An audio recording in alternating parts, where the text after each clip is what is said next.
Hello દોસ્તો, welcome to રસિકી રાની। આજે આપણે બનાવીશું એકદમ રોજ એવા સોફ્ટ ગુજરાતી મેથીના થેપલા। તો ગુજરાતી મેથીના થેપલા બનાવવા માટે મેં અહીંયા મસાલો તૈયાર કરી લેવાનો છે। મેં એક પેનમાં થોડું તેલ નાખીને અંદર જીરું, હિંગ અને તલ નાખી દીધા છે। તલને અને જીરાને એકદમ સારી રીતે આપણે સાતળી લેવાનું છે, જેથી આપણે લોટ બાંધતા એનો મસાલો એકદમ બહાર ના નીકળે એ રીતે। તો આ તલને સારી રીતે સાતળી જાય એના પછી મેં અહીંયા મરચાં અને લસણનો પેસ્ટ બનાવી દીધો હતો, એ અંદર નાખી દઈશું અને આદુનો પણ પેસ્ટ બનાવી દીધો હતો, એ આપણે એકદમ સારી રીતે સાતળી લેવાનું છે, જેથી એનો કાચો પણ દૂર થઈ જાય એટલા માટે। એના અંદર કલર આવે એના માટે મેં અહીંયા થોડી હળદર નાખી દીધી છે। હળદરથી એકદમ સારી રીતે કલર આવી જાય છે। એના પછી હું અહીંયા મેથી અને કોથમીર નાખી દઈશ। આ બંને વસ્તુને એકદમ સારી રીતે મિક્સ કરી લેવાની છે અને મેં અહીંયા સ્વાદ અનુસાર મીઠું નાખી દીધું છે। આ વસ્તુને આપણે 2 થી 3 મિનિટ જેટલી સાતળવા દેવાની છે, જેથી એ એકદમ એનો મસાલો તૈયાર થઈ જાય। લાસ્ટમાં આપણે ધાણા જીરું પાવડર, ખાંડ અને લીંબુ નાખી દઈશું। ખાંડ નાખવાથી જે મેથીની થોડી કડવાશ હોય એ આ થોડી દૂર થઈ જાય છે, એના માટે થોડી ખાંડ નાખાય છે અને લીંબુથી થોડો ખટાશ આવે છે એના કારણે।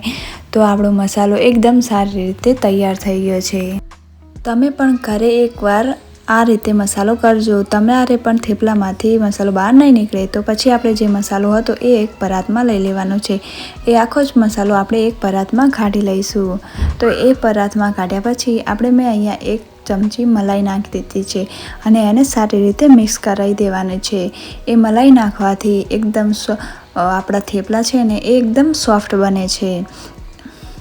તો બધું આ વસ્તુ મિક્સ થઈ જાય એના પછી મેં અહીંયા ચણાનો લોટ લઈ લીધો છે અને પછી મેં અહીંયા ઘઉંનો લોટ લીધો છે અને લાસ્ટમાં મેં થોડો બાજરીનો લોટ લીધો છે। આ બધી જ વસ્તુને આપણે સારી રીતે એકદમ મિક્સ કરી લેવાની છે, જેથી એનું આ રીતનું બાઇન્ડિંગ આવે ત્યાં સુધી। તો પછી એના અંદર મેં મીઠું અને મરચું નાખી દીધું છે। અમારા ઘરે અહીંયા તીખા થેપલા ખાય છે। જો તમારે પણ તીખા ખાતા હોય તો તમે પણ મરચું નાખી શકો છો, ન કે સ્કીપ કરી શકો છો। તો પછી મેં અહીંયા એકદમ આ બધો મસાલો સારી રીતે મિક્સ કરી લીધો છે। તો પછી હું અહીંયા થોડો છાશથી લોટ બાંધીશ અડધો, જેથી ખટાશ અમને થોડું સારું લાગે છે। તો અમે અહીંયા છાશથી બાંધીએ છીએ।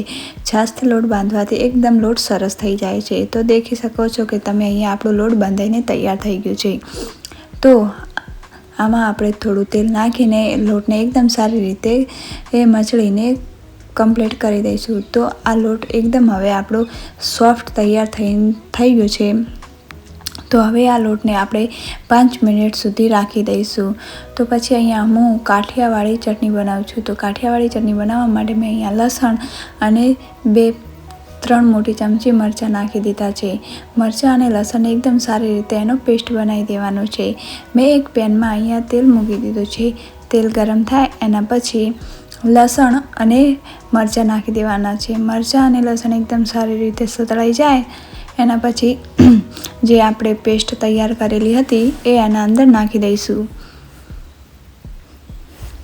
આ પેસ્ટને એકદમ સારી રીતે મિક્સ કરી લેવાની છે અને એના અંદર થોડું પાણી રેડવાનું છે, જેથી ચટણી એકદમ સારી રીતે ચડીને તૈયાર થઈ જાય છે। તો તૈયાર છે આપણી એકદમ કાઠિયાવાડી ચટણી। તો હવે આપણે થેપલાના લોટના 5 મિનિટ થઈ ગયા છે। તો હવે આપણે એના અંદરથી એક નાનો ગુલ્લો બનાવીશું। એ ગુલ્લો બનાવીને આપણે એને સારી રીતે વણી લઈશું। તો દોસ્તો, મેં જે મસાલો તૈયાર કર્યો હતો એનાથી આપણે લોટ બાંધ્યું એના કારણે મસાલો થેપલામાંથી બહાર નીકળતો નથી। તો હવે આપણે એ થેપલું તવીના અંદર નાખી દેવાનું છે। તવીના અંદર નાખીને એક બાજુ ફરી જાય એના પછી આપણે તેલ અંદર લગાવીશું। એ બાજુ પછી આપણે એને એક સાઈડ બીજી બાજુ ફેરવી લઈશું। ત્યાં પણ આપણે સારી રીતે તેલ લગાવી દઈશું અને એકદમ સારી રીતે સોફ્ટ એવું આપણે એને શેકી લઈશું। એને ઉખાણાથી ધીમે ધીમે આપણે થોડું થોડું દબાવવાનું હોય છે, જેથી એકદમ થેપલું આપણું તૈયાર થઈ જાય છે શેકેલું। તો દોસ્તો, હવે આપણું થેપલું એકદમ જ સારી રીતે શેકાઈને તૈયાર થઈ ગયું છે। એને આપણે એક ડીશમાં કાઢી લઈશું। તો આના મારે 15 થી 16 જેવા પીસ થયા છે। તો દોસ્તો, જો આપણું એકદમ રોજ એવું સોફ્ટ થેપલું તૈયાર થઈ ગયું છે। તો જો દોસ્તો તમને પણ જો અમારી રેસીપી પસંદ આવી હોય તો મારી ચેનલને લાઇક, શેર અને સબસ્ક્રાઈબ કરજો અને તમે પણ એકવાર આ થેપલા ઘરે બનાવીને જરૂર જોજો. Thank you so much watching for my video.